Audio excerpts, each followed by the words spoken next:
Hello student, good evening. How are you? कसे आहात? चांगले. आज आपण थोडंसं सर्कलबद्दल बघूया. सर्कल म्हणजे काय? वर्तुळ. आणि ते सर्वसाधारणपणे सर्वांनाच आहे, इयत्ता 5वी ते 12वी पर्यंत. परंतु शक्यतो 8वी 9वी वाल्या विद्यार्थ्यांनी लक्षपूर्वक बघायचं. एक दिवस जरी एक उदाहरण सोडवलं तरी तुम्हाला काही भीती नाही. अभ्यास चांगल्या प्रकारे होईल. Don't worry at all. Okay. पहिला formula C. C is equal to circumference. C is equal to circumference. Circumference म्हणजे काय? परीघ. आणि परीघाचं सूत्र आहे C is equal to 2πr. आता 2π घेतलं, 2r घेतलं तर डी होतो. म्हणजे पाय डी सुद्धा त्याचं सूत्र होतं. डी म्हणजे डायमीटर आणि आर म्हणजे radius of the circle. Common आहे, सोपं आहे. आता डी म्हणजे काय आहे? Capital D. डी म्हणजे डायमीटर. डायमीटर. आता हा या ठिकाणी डायमीटर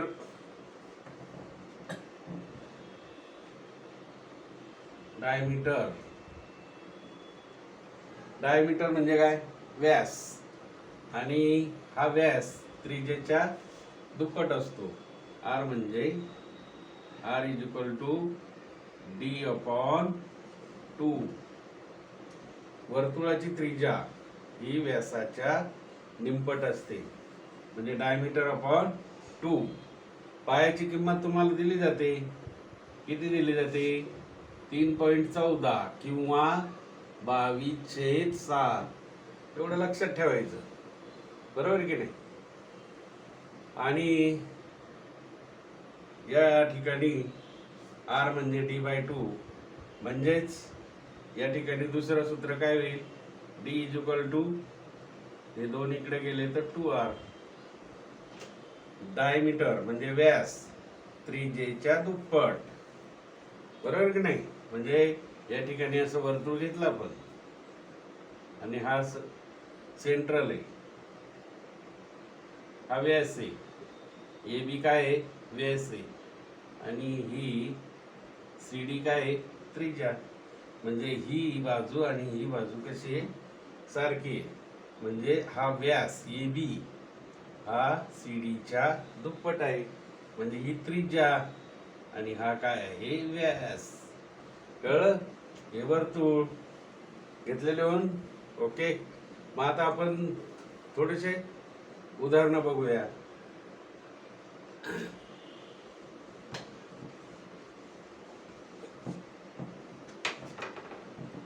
ये diameter of the circle is 14 centimeter. Find area of circle. Area म्हणजे काय? क्षेत्रफळ. मग सूत्र काय आहे? Area of circle is equal to πr². परंतु आर दिलाय का तुम्हाला इथे? नाही दिलाय. काय? डायमीटर दिलाय. डी दिलाय. डी काय दिलाय? डी. किती दिलाय? 14. मग आपल्याला आर काढायचा. आर म्हणजे त्रिज्या. त्रिज्या बरोबर काय? D upon 2. म्हणजेच आर बरोबर 14/2. मग भाग द्या. बे एक बे, बे 7 14 इज इक्वल टू 7 सेंटीमीटर. मग आता πr². पायाची किंमत घ्यायची आपण 22/7. मल्टिप्लाय म्हणजे गुणिले. किती? त्रिज्या किती झाली? 7. म्हणजे आर वर्ग म्हणजे 7 गुणिले 7, वर्ग म्हणजे 2 वेळा गुणाकार, 7 7 गेले, 7 1 जार 7 7 1 जार. म्हणजे आता या ठिकाणी 22 मल्टिप्लाइड बाय 7 किती आले? 22 7 154. 22 7 जार 154. किंवा येत नसेल 7 दुने 14 कॅरीज 1, 7 दुने 14 आणि 15 स्क्वेअर सेंटीमीटर, सेंटीमीटर स्क्वेअर. का? तर एरिया आहे, area of circle is equal to 154 square centimetre. बरोबर समजलं? आता दुसरं एक उदाहरण घेऊया सोपं.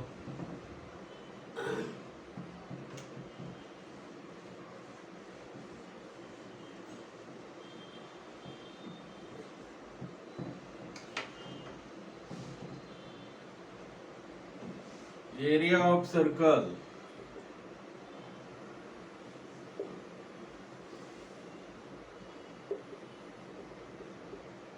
is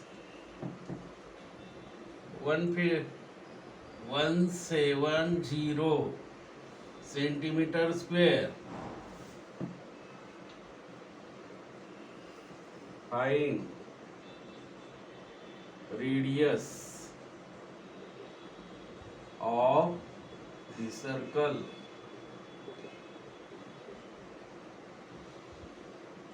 काय दिले आपल्याला इथे?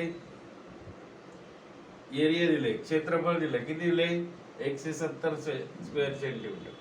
मग सूत्र काय आहे? फॉर्म्युला एरिया ऑफ सर्कल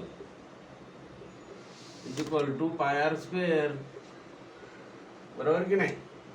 मग आता एरिया दिलाय, किती दिलाय? 170 इज इक्वल टू, शक्यतो पायची किंमत किती घ्या?